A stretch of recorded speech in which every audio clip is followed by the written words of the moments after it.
Hello guys, आज की इस वीडियो में हम आपके लिए बहुत ही इंटरेस्टिंग टॉपिक लेकर आए हैं जिसका नाम है बीजक। आज हम सीखेंगे कि बीजक को हम कैसे बनाते हैं, बीजक किसके द्वारा बनाया जाता है और बीजक को एक तैयार करने का जो पूरा फॉर्मेट या प्रारूप होता है वो क्या होता है।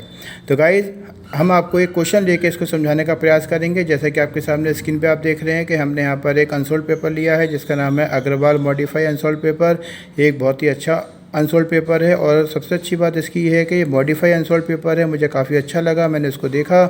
और गाइस, आपको इसमें एक अच्छी चीज़ ये मिलेगी कि इसमें जो आपका न्यू पैटर्न है, यानी कि जो आपका आज का पैटर्न है, उसके अकॉर्डिंग ही आपको इसमें जो क्वेश्चंस हैं वो भी इसमें आपको मिल जाएंगे। यानी कि आपको जो इसमें 10 ईयर के अनसोल्ड पेपर मिलेंगे वो आज के सिलेबस और आज के पैटर्न के अकॉर्डिंग आपको इसमें मिल जाते हैं। तो आप इसको ज़रूर लें, अगर आपके पास है तो आप इसका यूज़ कर सकते हैं।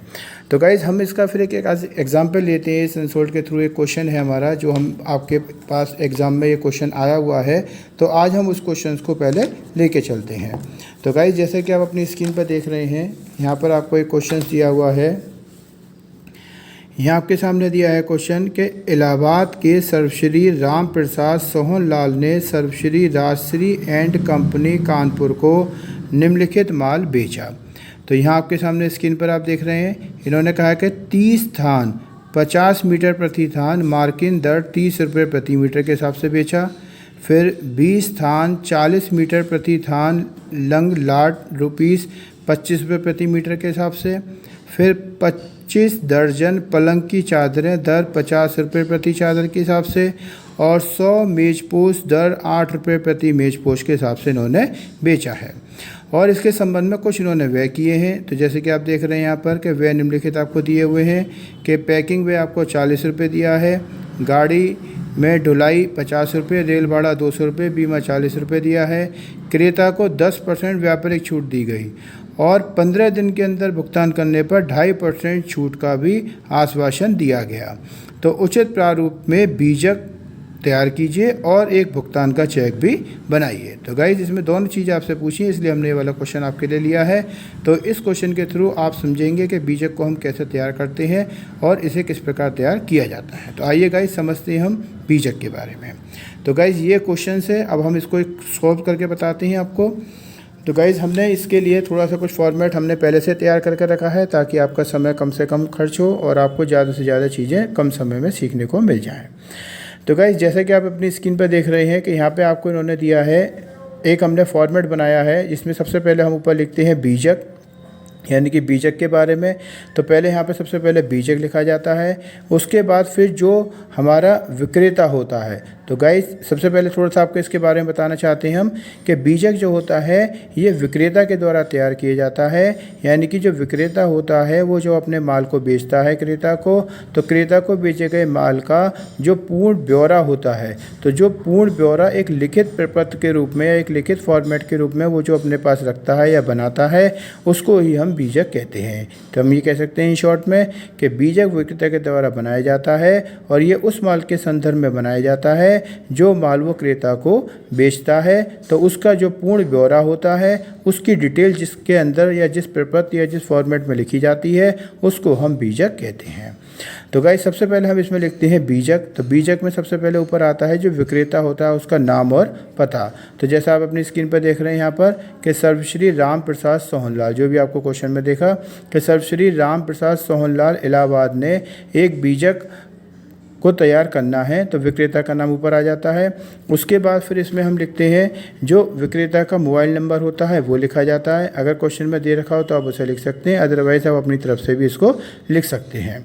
फिर आप यहाँ लिखते हैं दिनांक में। दिनांक में जो भी हमारी डेट होती है दी हुई वो लिख देंगे। अगर कोई डेट नहीं दी हुई है तो आपका जिस डेट में एग्ज़ाम होता है आप वो एग्ज़ाम की डेट भी लिख सकते हैं, या फिर अपनी तरफ से आप कोई भी डेट एज्यूम करके लिख सकते हैं।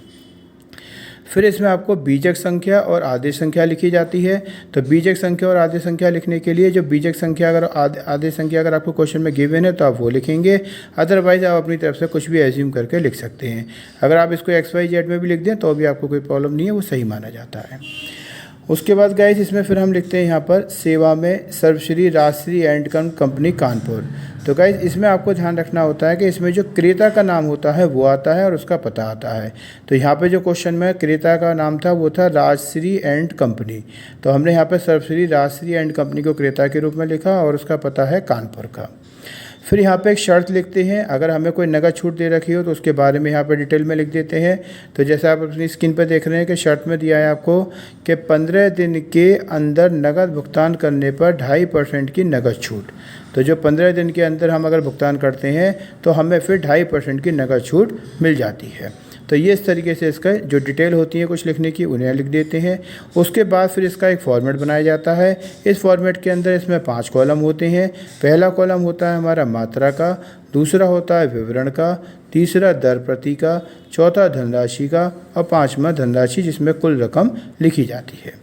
तो गाइस इस तरीके से इसका ये फॉर्मेट हो जाता है। अब हम इसको आपको क्वेश्चन को सॉल्व करके दिखाते हैं कि इसे हम कैसे इस फॉर्मेट में लिखते हैं। तो जैसा आपका क्वेश्चन आपको सामने दिया हुआ है कि इसमें आपको क्वेश्चन में दिया था सबसे पहले कि हमने 30 स्थान, तो यहाँ पर गाइस इसमें जो मात्रा है इसकी, तो इस मात्रा में लिखेंगे यहाँ पर हम लोग सबसे पहले 30 स्थान।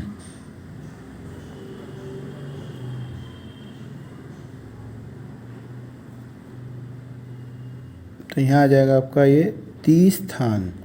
अब इसमें गाइस जो क्वेश्चन आपको दिया था इसमें इन्होंने कहा था कि ये जो थान दी हुई है वो 50 मीटर की एक थान है। तो इसका मतलब इसको हम ब्रैकेट में इस तरीके से दिखा देंगे कि भाई हमारे पास 30 तो थान है और 50 मीटर की एक थान है और इसकी जो दर आपको दी हुई है वो दर आपको दी हुई है कितनी, 30 रुपये प्रति मीटर। तो यहाँ लिख देंगे 30 रुपये प्रति मीटर। तो ये 30 रुपये प्रति मीटर जो है इसकी और मल्टीप्लाई कर देंगे। तो इस तरीके से हो जाएगा 30 × 50 × 30 करेंगे तो इसकी जो रकम निकल के आएगी वो आएगी आपकी 45,000 की। तो यहाँ रुपीस का साइन बना देते हैं और यहाँ लिख देंगे 45,000 का। इसके बाद सेकंड आपको दिया इन्होंने फिर हमें 20 स्थान दिए हैं यहाँ पे इन्होंने हमें। तो ये जो इन्होंने हमें 20 स्थान दिए हैं, अब इसके बारे में देखेंगे तो यहाँ लिखेंगे 20 स्थान। अब 20 स्थान जो दिए ये दोनों दिए 40 रुपये प्रति मीटर के हिसाब से। तो यहाँ लिख देंगे 20 और इसकी हो गई 40 और इसकी जो दर आपको दी है क्वेश्चन में तो वो इन्होंने दर आपको दी हुई है कितने की, ये दी है 25 रुपये प्रति मीटर। तो यहाँ लिख देंगे 25 रुपये प्रति मीटर।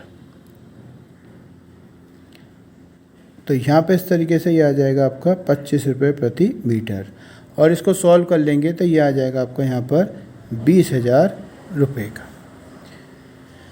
अब इसके बाद आपको नेक्स्ट दिया है इन्होंने यहाँ पर 25 दर्जन पलंग की चादरें। तो यहाँ लिख देंगे हम 25 और यहाँ लिख देंगे 25 दर्जन।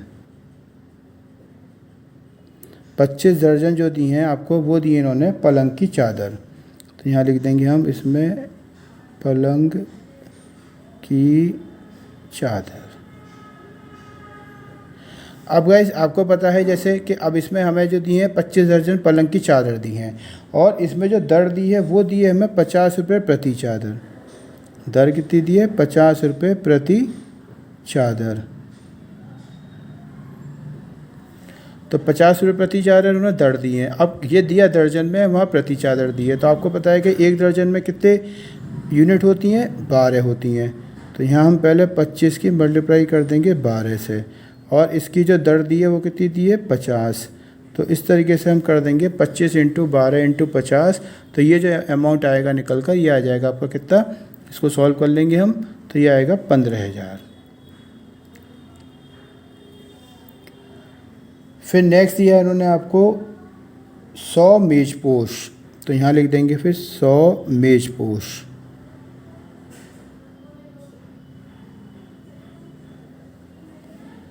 100 मेज़पोश।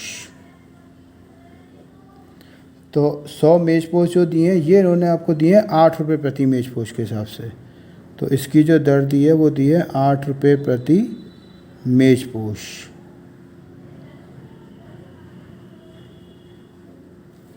तो ये आ जाएगा 8 रुपये प्रति मेज़पोश के हिसाब से। तो इसको जैसे हम सॉल्व करेंगे तो यहाँ पर ये आ जाएगा आपका 800 रुपये का। तो इस तरीके से ये सारी डिटेल जो थी, जो क्वेश्चन में हमें आइटम दिए थे, वो हमने सब लिख लिए। अब इनका यहाँ पर लगाएंगे टोटल। तो टोटल इनका आ जाएगा आपका, इन सबको जोड़ेंगे तो ये आ जाएगा आपका 80,800 का। तो ये टोटल आ जाएगा आपका इसका 80,800 का। अब इसमें क्या करना है आपको, इसके बाद अब इसमें हम क्वेश्चन के अंदर जो हमारे कमी, वो व्यापारिक छूट अगर क्वेश्चन में दी हुई है या हमें कोई नगद छूट दी हुई है, तो उसको फिर हम इसमें से घटा देते हैं। तो अब इसमें यहाँ पे लिखेंगे हम, इसमें यहाँ पे लिखेंगे इसमें घटाया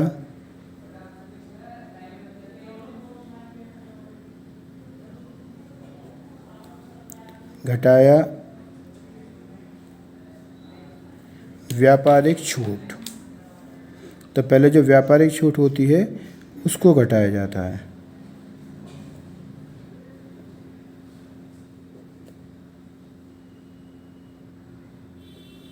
तो व्यापारिक छूट जो दी है क्वेश्चन में आपको, वो दी है इन्होंने 10% की। तो जो व्यापारिक छूट है हमारी, वो दी है हमें 10% की। तो फिर यहाँ पर हम इसको, जो ये 80,800 है, उसका 10% निकाल देंगे तो ये आ जाएगा हमारा 8,080। फिर इसको आपको लेस कर देना है तो ये आ जाएगा 72,720, यानी कि 72,720। तो इस तरीके से आ जाएगा आपका 72,720। अब इसमें से घटाएंगे हम यहाँ पर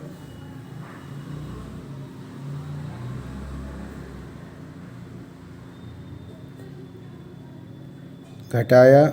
अब इसमें क्योंकि क्वेश्चन में हमें नगद छूट भी दी हुई है, तो इसमें से फिर हम नगद छूट घटा देंगे तो ये आ जाएगा इसमें नगद छूट।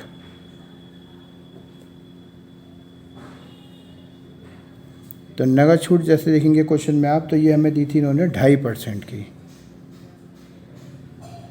तो जो नगद छूट होती है, अब वो जो नेट सेल है हमारी, उस पर निकाली जाएगी। जैसे आपको कहा था 80,800 की है, उसमें से 8,080 हमने घटा दिया तो ये 72,720 आया।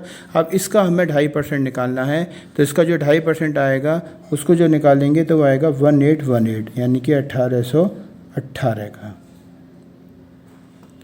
अब इसके बाद ये लेस कर क्या जाता है आपका 70,902 रुपये का। अब इसमें हमने क्या करना है, जोड़े व्यय, यानी कि जो हमारे व्यय होते हैं वो जोड़े जाते हैं इसमें। तो यहाँ लिखेंगे जोड़े व्यय। तो अब जितने भी हमारे इसमें व्यय होंगे उनको हम यहाँ पर जोड़ देंगे। तो इस क्वेश्चन में जो व्यय दिए हैं हमारे को, वो कुल मिलाकर दिए हैं इसमें 330 रुपये के इसमें। तो जो हमारे व्यय थे, जैसे कि आपको बताया इसमें कि हमारे को जो पैकिंग व्यय दिया था, तो वो दिया था इसमें कितने का, 40 रुपये का। तो गाइस, जैसे इसमें आपको बताया कि जो खर्चे व्यय होते हैं वो हमें जोड़े जाते हैं। तो आपको यहाँ पे जो इसमें व्यय दिए हैं, खर्चे दिए हैं, वो आपको 4 दिए हैं। जिसमें सबसे पहले दिया आपको इन्होंने पैकिंग व्यय, जो कि है 40 रुपये का। सेकंड दिया है ढुलाई, जो कि है 50 रुपये का। फिर दिया आपको रेल भाड़ा, जो कि है 200 रुपये का। और फिर दिया आपको बीमा, ये है आपको 40 रुपये का। तो इस तरीके से जो टोटल व्यय हो जाते हैं हमारे, तो वो हो जाते हैं इसमें 330 रुपये के 330 के। अब हमें क्या करना है कि ये जो टोटल हमारी वैल्यू आई थी 70,902 रुपये की, इसमें अब हमारे को ये 330 रुपये को क्या करना है, ऐड करना है, जोड़ना है। तो इसको जो हम जोड़ देंगे यहाँ पर, तो ये अमाउंट आ जाएगा हमारा 71,232, यानी कि 71,232। तो इसको फिर यहाँ लिख देंगे हम कुल देय राशि के रूप में 71,232। तो ये आ जाएगा 71,232। फिर यहाँ पे लास्ट में लिख देते हैं भूल चूक लेनी देनी, और इधर आ जाता है फिर आपका वास्ते में जो विक्रेता होता है उसका नाम और उसका पता। तो जैसे इस क्वेश्चन में आपको दिया था कि जो विक्रेता है उसका नाम था सर्वश्री रामप्रसाद सोहनलाल, और उसका पता था इलाहाबाद का। तो इस तरीके से ये क्वेश्चन आपका पूरा सॉल्व हो जाता है। हेलो गाइस, जैसे भी आपको हमने यहाँ पे बीजेक का जो क्वेश्चन समझाया है, तो उसमें आपको बीजेक के पूरी डिटेल हमने आपको डिटेल में समझाई थी, और उसके अकॉर्डिंग आपका जो बीजेक का टोटल अमाउंट आया था वो 71,232 रुपीज़ का आया था। तो गाइस, उसमें आपसे क्वेश्चन में एक तो बीजेक की वैल्यू पूछी थी, और दूसरा आपसे इन्होंने क्वेश्चन में पूछा था कि आप हमें ये भी बताइए कि इसका जो भुगतान है वो चेक के द्वारा किए जाना है, तो आपको भुगतान का चेक भी इसमें बनाना था। तो गाइस, जैसा कि आप अपनी स्क्रीन पर देख रहे हैं, हमने यहाँ भुगतान का चेक आपके आपके लिए तैयार किया है। और आप इसको कैसे तैयार कर सकते हैं, आप कैसे बना सकते हैं, तो अपनी स्क्रीन पर देखें आप। तो यहाँ सबसे पहले हम लिखते हैं भुगतान का चेक और इसका एक फॉर्मेट बनाते हैं। जैसे हमने माना कि जो चेक है वो एक पंजाब नेशनल बैंक हमने लिया यहाँ पर कि पंजाब नेशनल बैंक का हमें चेक का इसमें कि पंजाब नेशनल बैंक के चेक के थ्रू हमें इसका पेमेंट करना है। तो गाइस यहाँ पे सबसे पहले हमें बात ध्यान देनी होती है कि जो भी हमें यहाँ पे चेक के पेमेंट किए जाते हैं उसके लिए यहाँ पे चेक हमारा अकाउंट पे ही होना चाहिए। तो हमने यहाँ पे सबसे पहले आपको साइड में आप देख रहे हैं, हमने यहाँ पे लिखा सबसे पहले अकाउंट पे ओनली। तो यहाँ पर आप इसको तिरछी लाइन में लिख सकते हैं अकाउंट पे ओनली। उसके बाद फिर आपको यहाँ बैंक का नाम लिख देना है, जो भी आप बैंक अपना ले सकते हैं। हम जैसे यहाँ पे हमने पंजाब नेशनल बैंक लिया, आप कोई भी बैंक ले सकते हैं। यहाँ पंजाब नेशनल बैंक और उसको हिंदी और इंग्लिश दोनों में लिख देते हैं। उसके बाद जैसे हमने यहाँ पे इसका जो शहर है उसका नाम डाला, मान लीजिए जो भी आपकी ब्रांच है आप जिस शहर में रहते हैं उसका नाम डाल सकते हैं, या फिर क्वेश्चन में जो डिटेल आपको दी हुई है उसके अकॉर्डिंग आप डाल सकते हैं। जैसे हमने यहाँ पर खुर्जा का नाम डाला, डिस्ट्रिक्ट बुलंदशहर यूपी हो गया। इसको हिंदी इंग्लिश दोनों में हम शो करके दिखा देते हैं। उसके अलावा यहाँ पे आप दिखा सकते हैं इसको RTCGS NEFT IFS कोड इनका, इसको आप जो भी डिटेल हो अपने अकॉर्डिंग आप इसमें लिख सकते हैं। और इसमें अगर क्वेश्चन में गिवन हुए इन्फॉर्मेशन तो उसके अकॉर्डिंग लिखना होता है। अगर आपको क्वेश्चन में इन्फॉर्मेशन गिवन नहीं है तो आप इसको एज्यूम करके अपनी तरफ से कुछ भी बनाकर लिख सकते हैं और इसको शो कर सकते हैं। फिर आपको गाइस इस 3 लाइन में इसको आपको फॉर्मेट को बनाना होता है। इसमें हम यहाँ पे 3 लाइन पैरेलल खींच लेते हैं। सबसे ऊपर लिखते हैं पे, फिर पे में आपको लिखना होता है कि जिसको आपको पेमेंट करना है। तो जैसे आपको इस क्वेश्चन में हमने बताया था कि जो पेमेंट होगा, अब यहाँ पे आपको ध्यान देना होगा कि जो बीजक तैयार करता है वो तो जो विक्रेता होता है वो तैयार करता है, और किसको भेजता है वो क्रेता को भेजता है। अब ये जो चेक होता है ये कौन तैयार करता है, ये क्रेता तैयार करता है, और ये किसको भेजता है, विक्रेता को भेजता है। तो इसलिए जो पे में आपको लिखना है जो विक्रेता होगा आपको उसका नाम लिखना होगा। तो यहाँ जो विक्रेता में जैसे हमारे क्वेश्चन में कौन थे, मैसेज राम प्रसाद सोहनलाल इलाहाबाद किसे, तो हमने यहाँ पर सर्वश्री राम प्रसाद सोहनलाल इलाहाबाद के लिए लिख दिया मैसर्स राम प्रसाद सोहनलाल इलाहाबाद, तो यहाँ उसका नाम आ जाता है। उसके बाद फिर रुपए में जो आपके बीजक का अमाउंट था वो आता है। तो जैसा आपको बताया था कि बीजक का अमाउंट था हमारा 71,232, तो इसलिए फिर हमने यहाँ पे बीजक के अमाउंट को पहले यहाँ पे वर्ड में लिखते हैं, फिर इसको यहाँ पर नंबर्स में लिखते हैं। तो पहले हमने वर्ड में लिखा 71,232 ओनली, तो ये हमने वर्ड में लिखा। उसके बाद इसको अमाउंट में लिखा 71,232। इस तरीके से लिखने के बाद फिर यहाँ नीचे हम एक इसको अकाउंट नंबर जो होता है वो शो कर देते हैं, या कुछ भी डाल सकते हैं अपनी तरफ से। यहाँ पे चालू खाता करंट अकाउंट दिखा देते हैं। फिर यहाँ पे फॉर्म में जो क्रेता का नाम होता है उसकी मैसेज का नाम दिखा देते हैं। तो जैसे मैं लिखा message Rajshri and sons company का, यहाँ ऑथराइज सिग्नेचर ही दिखा देते हैं, और यहाँ प्लीज़ सिग्नेचर साइन अब लिख देते हैं इसमें, और यहाँ ऊपर डेट दिखा देते हैं। तो इस तरीके से ये आपका फिर जो भुगतान का चेक होता है उसका एक फॉर्मेट तैयार हो जाता है। ये बहुत इजी वे में आप समझ सकते हैं। सबसे पहले यहाँ पे बैंक का नाम लिखिए, उसके जो एड्रेस है वो लिख दीजिए, फिर जो भी RTC NEFT IFS कोड है ये कुछ भी आप अपनी तरफ से लिख सकते हैं। ज़रूरी नहीं है कि आपको एक्चुअल लिखना है, क्योंकि यहाँ पे हम ये काल्पनिक या एज्यूम करके बना रहे हैं। अगर क्वेश्चन में इन्फॉर्मेशन दी हुई है तो फिर आपको वही लिखना होता है। उसके बाद फिर जो पे में आपको नाम लिखना होता है, ये लिखना होता है वेंडर का, विक्रेता का नाम, तो विक्रेता का नाम आ जाता है। और रुपये में जो भी हमारे बीजक का टोटल अमाउंट, जो कुल देय राशि जिसको हम बोलते हैं, तो जो कुल देय राशि होती है वो यहाँ पे लिख दी जाती है। उसके बाद ये यहाँ पे वर्ड में लिख दिया जाता है, यहाँ पे इसको नंबर्स में लिखा जाता है। फिर यहाँ खाता संख्या हम लिख देते हैं, चालू खाता करंट अकाउंट लिख देते हैं, ये हम यहाँ पे चेक के नंबर्स डाल देते हैं। तो हम कुछ भी डाल सकते हैं अपनी तरफ से, जैसे यहाँ पे हमने 203035 डाल दिया, 102352 डाल दिया, तो ये 2 नंबर्स आप अलग अलग रूप में डाल सकते हैं। और यहाँ पे जो क्रेता का नाम है फर्म का वो लिख दिया जाता है, और यहाँ पे उसके सिग्नेचर हो जाते हैं। तो गाइस ये आपका भुगतान का जो चेक होता है उसका जो नमूना होता है वो हमने आपको बताया इसमें। तो हमें उम्मीद है कि आपको समझ में आया होगा। अगर आपको अभी भी कोई डाउट प्रॉब्लम है तो आप हमें कमेंट कर सकते हैं, हम आपको और डिटेल में बताने का प्रयास करेंगे। गाइस अगर आप हमारे साथ इस चैनल पे आप नए जुड़े हैं तो प्लीज़ हमारे चैनल को सब्सक्राइब जरूर करें, और हमारे चैनल को आप लाइक कमेंट और शेयर ज़रूर करते रहें, ताकि जो भी हम नई अच्छी वीडियो आपके लिए बनाएंगे वो आप तक पहुंच सके और आप उसका यूज़ ले सकें। Thank you.